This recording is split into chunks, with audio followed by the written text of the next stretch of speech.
नमस्कार विद्यार्थी मित्रांनो, परत एकदा तुमचं या ठिकाणी आपल्या यूट्यूब चॅनलवरती स्वागत आहे। आज आपल्याला शेवटचा क्वेश्चन या रेशो अनालिसिसचा पाहायचा आहे। याच्यानंतर आपण चॅप्टर संपवणार आहोत आणि नेक्स्ट चॅप्टर चालू करणार आहोत। The following is the balance sheet of Siddhivinayak company limited as on 31 December 2017। Balance sheet दिलेली आहे। पेडअप कॅपिटल म्हणजे शेअर कॅपिटल सांगितलं, reserve, profit and loss account, bank overdraft, sundry creditors, provision for taxation. त्याचबरोबर asset साईडला दिलं आहे गुडविल, बिल्डिंग, गुडविल इंटॅन्जिबल असेट आहे, building fixed asset आहे, प्लांट अँड मशिनरीसुद्धा फिक्स्ड असेट आहे, स्टॉक आणि डेटाज 2 करंट असेट आहे। अदर इन्फॉर्मेशन सांगितले, sales for the year 16,80,000, average stock in hand 1,76,000 आणि ग्रॉस प्रॉफिट सांगितलं आहे 4,20,000।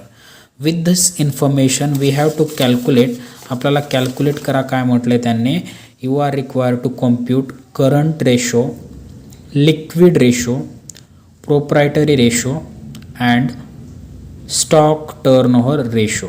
ओके, आपण हे 3-4 रेशो कॅल्क्युलेट करणार आहोत। सगळ्यात अगोदर करंट रेशो घेऊया। घ्या नंबर 1 करंट रेशो।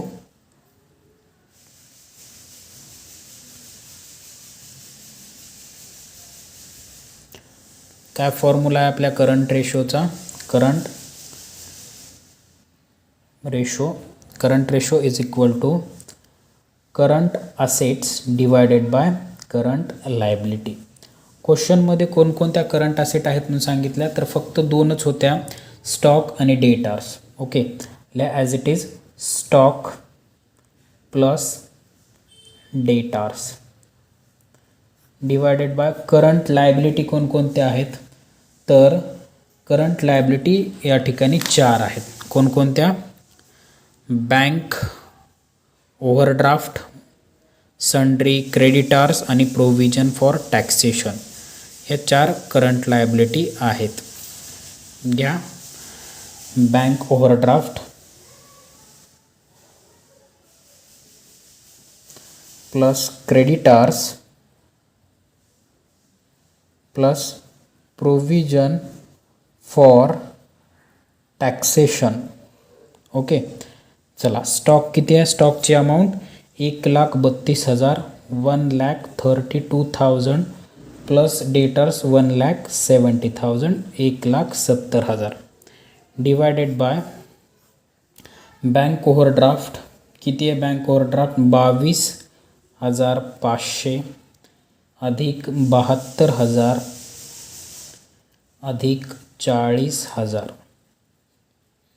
चला 1,32,000 अधिक 1,70,000, 1,32,000 अधिक 1,70,000 होतात 3,02,000, 3,02,000 भागाकारामध्ये 22,500, 72,000 अधिक 40,000, 1,34,000, 1,34,000 होऊन जाईल।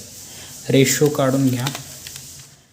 3,02,000 भागाकारामध्ये 1,34,000 कॅल्क्युलेट करा, 2.25 येऊन जाईल रेशो। रेशो किती आला आपला? 2.25। Current ratio 2.25:1। याचा आयडियल रेशो काय आहे? 2:1, 2:1। CR current ratio is equal to 2.25:1। Fine, लक्षात आलं? ओके, चला दुसरा क्वेश्चन काय कॅल्क्युलेट करा म्हणलं आहे, त्यांनी सांगितलं आहे की क्वेश्चनमध्ये दुसरं लिक्विड रेशो कॅल्क्युलेट करा म्हटलं। लिक्विड रेशो काय formula? Quick asset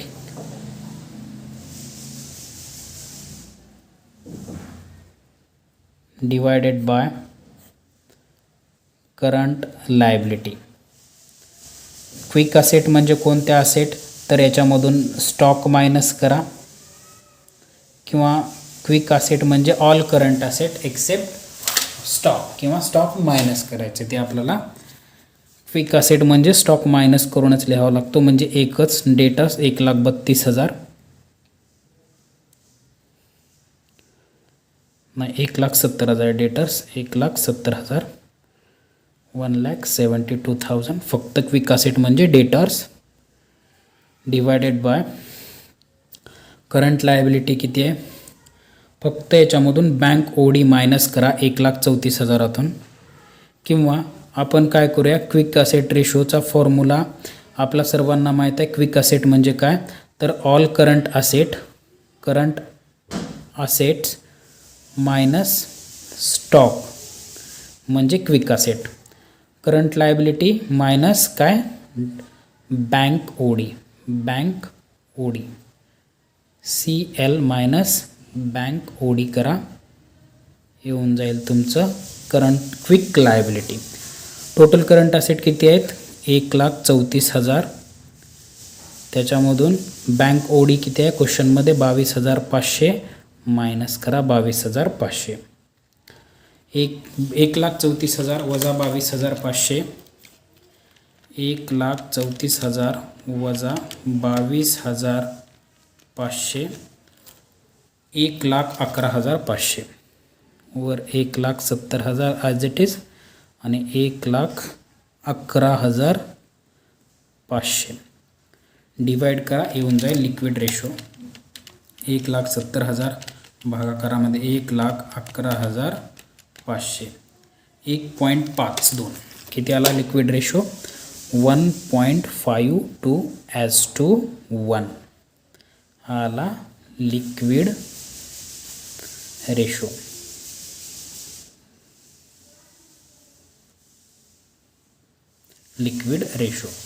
third one calculate काय करा म्हणलं आपल्याला तिसरं कॅल्क्युलेट करा म्हणलं आहे प्रोप्रायटरी रेशो. काय करा म्हणलं आहे प्रोप्रायटरी रेशो कॅल्क्युलेट करूया.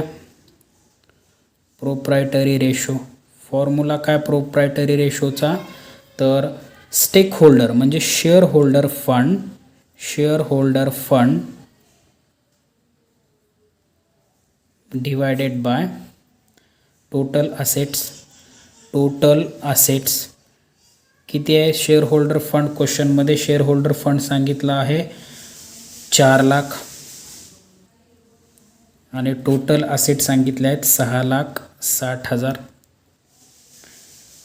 कधी याच्यातून इंटॅन्जिबल असेट मायनस करतात काही जे काही लोकांचं परसेप्शन आहे त्यांनी करंट असेट गुडविल मायनस केली आहे करू शकता गुडविलसुद्धा मायनस याच्यामधून जर टोटल असेट्स जर विच गुडविल दिलीच असेल तर त्या ठिकाणी मायनस करून घ्या लेस गुडविल किंवा फिक्टिटियस असेट किंवा इंटॅन्जिबल असेट म्हणूया. इंटॅन्जिबल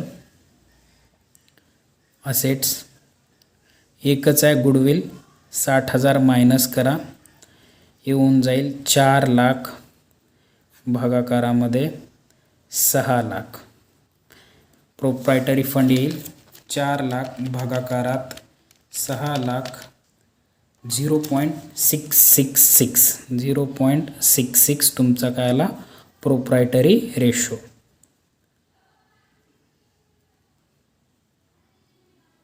प्रोप्रायटरी रेशो आला 0.66 ओके.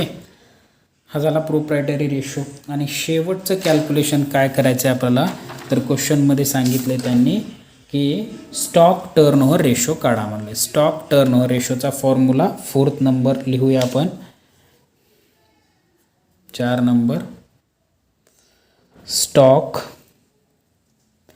टर्नओव्हर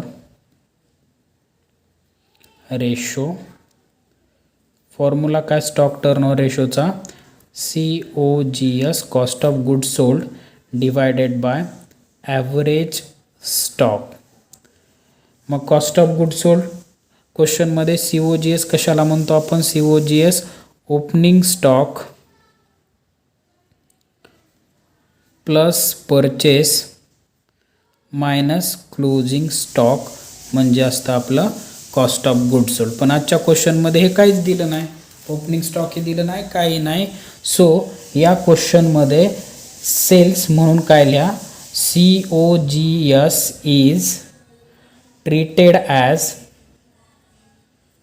सेल किंवा sales is treated as sales लिहा sales is treated as COGS सेल्सलाच आपण COGS असं म्हणत आहोत. सेल किती सांगितलं क्वेश्चनमध्ये 16,80,000 divided by average stock already calculate करून दिलेला आहे 1,26,000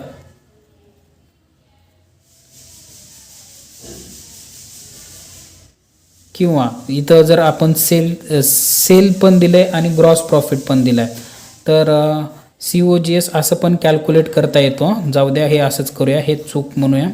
COGS कसं कॅल्क्युलेट करा, COGS is equal to sales minus gross profit याही पद्धतीनं कॅल्क्युलेट करता येतो. सेल्स आहे 16,80,000 वजा ग्रॉस प्रॉफिट सांगितलं आहे 4,20,000 मायनस करा, बरोबर तुमचं COGS येऊन जातं. 16,80,000 वजा 4,20,000 केलं तर बरोबर 12,60,000 COGS येईल. 12,60,000. ओके, चला आता कॅल्क्युलेट करा. 12,60,000 हे कटच करून टाका. 12,60,000 भागाकारामध्ये ॲव्हरेज स्टॉक सांगितला आहे 1,26,000. 1,26,000 करा. 12,60,000 वजा 1,26,000 divided by 1,26,000 10 times. Stock turnover ratio किती आला, 10 टाइम्स. ओके, चला stock turnover ratio is equal to 10 times. संपलं. या ठिकाणी आपण सेकंड चॅप्टर जे आहे रेशो अनालिसिस संपवणार आहोत. नेक्स्ट लेक्चरमध्ये पुढचं चॅप्टर घेऊया. धन्यवाद.